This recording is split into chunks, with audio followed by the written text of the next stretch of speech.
अस्सलाम वालेकुम dear students. I hope आप सब लोग खैरियत से होंगे। So in this video I am going to discuss about Pakistan studies model paper second year. So first of all we are going to discuss about the fill in the blanks. So the first question is, it carries 10 marks. The first question is, when was Muslim League formed? So it was formed in 1906. Number second is, what was the percentage of Muslim population in Calcutta at the time of partition? It was 25%. Number three is, when was the Durand Line demarcated? So it was demarcated in 1893. Question number four है जी, objective resolution was made part of the text of constitution by the amendment 18th. In the upper house of Pakistan, senators are elected for a period of 6 years. What is the total number of reserved seats for women in National Assembly of Pakistan? It is total 60. First work in Urdu prose is Mullah Waji's book, that is Sabras. Sabras इनकी book थी. The philosophers who gave the idea of Asabiya is Ibn Khaldun. And then we have ninth one. In how many industrial units were part of Pakistan after partition? That is 34. Last but not the least is, which of one of the following countries opposed Pakistan for the membership of UNO? That is Afghanistan. So moving further हमारे पास इसकी 40 marks होते हैं. Section number total इसके जो section 2 B and सी के B के जो total marks हैं वो 24 हैं. ठीक है जी. और इसके अंदर आपने टोटल 8 पार्ट्स को अटेम्प्ट करना होता है. सी के टोटल मार्क्स 16 होते हैं. सबसे पहला क्वेश्चन है जी, define economic planning and write down its significance. इसी तरह, why did Muslim League approve the Cabinet Mission Plan? What injustices were made by Radcliffe at the time of partition? इस तरह के बहुत से सवालात जो हैं ये मैंने सॉल्व किए हैं. ठीक है, ताकि आपकी अंडरस्टैंडिंग जो है वो बेहतर डेवलप हो सके इसके अंदर, और किस तरह से आपने इन क्वेश्चंस को अटेम्प्ट करना है. ठीक है, वो भी मैं इसके अंदर बता दूंगी. सबसे पहले तो जो मैंने अपना जो है रिटन राइट अप किया है वो आप लोग देख लें.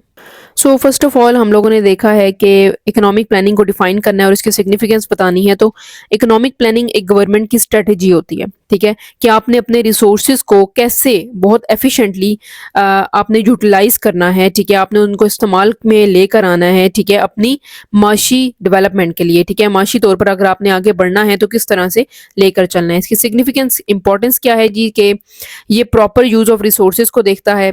इंडस्ट्रियल और एग्रीकल्चरल ग्रोथ के बारे में बात होती है इसके अंदर. अनएम्प्लॉयमेंट एंड पॉवर्टी के वो रिड्यूस करता है. ठीक है जी, इकोनॉमिक प्लानिंग. फिर आता है जी, why did Muslim League approve the Cabinet Mission Plan? तो सबसे पहले उन्होंने avoided partition temporarily, allow Muslim autonomy in the group, provide a peaceful constitutional solution. ठीक है जी, इस वजह से कैबिनेट मिशन प्लान को बनाया गया था. क्या इनजस्टिस नाइंसाफियां जो थी रेडक्लिफ ने की थी बिफोर पार्टीशन? तो उन्होंने गुरदासपुर गिवन टू इंडिया, जिसके अंदर स्ट्रेटेजिक लॉस हुआ. मुस्लिम मेजॉरिटी के प्रोविंसेस उन्होंने दे दिए इंडिया को. बाउंड्री जो थी वो काफ़ी ज़्यादा नाइंसाफ़ी के साथ बनाई गई. ठीक है, आधे से ज़्यादा एरियाज़ के अंदर जो बाउंड्री बनाया गई वो गलत तरीके से बनाई गई.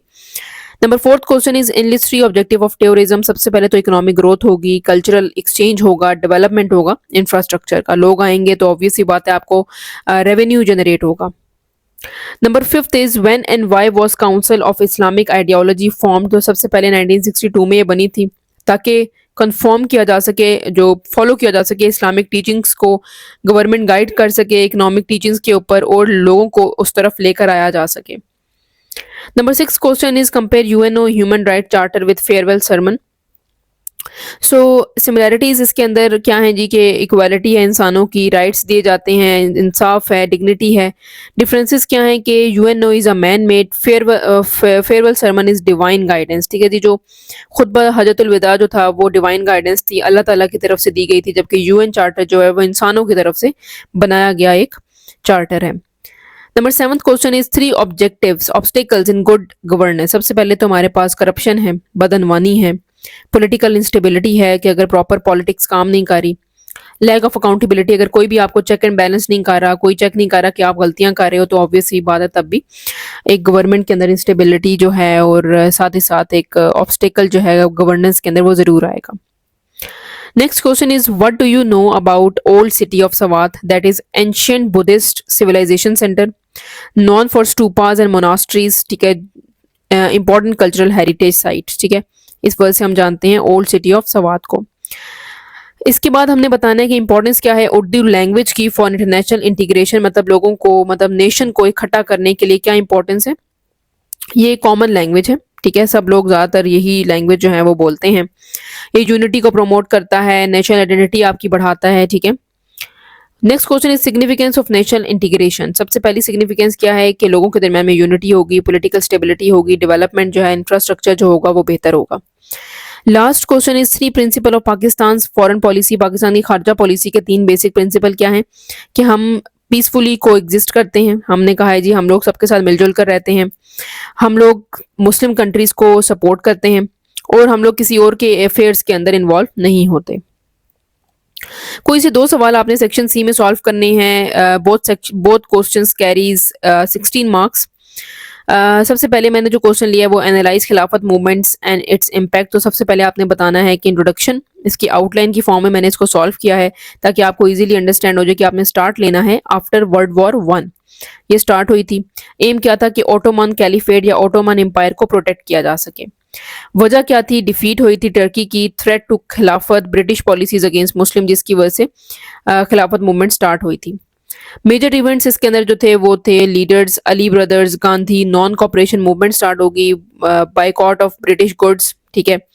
तो मेजर इवेंट्स जो थे जिसकी वजह से खिलाफत मूवमेंट को स्टार्ट किया गया। इम्पैक्ट्स मुसलमानों के ऊपर ये हुए कि मुसलमानों को बहुत ज़्यादा अवेयरनेस मिल गई इसके ऊपर कि हिंदू जो हैं हमारे साथ रहने के काबिल नहीं है, हिंदू मुस्लिम यूनिटी जो है वो वक्ती है, ठीक है। स्ट्रेंथन किया फ्रीडम मूवमेंट को कि हमें अपनी आज़ादी चाहिए, lead to future demands of Pakistan, ठीक है।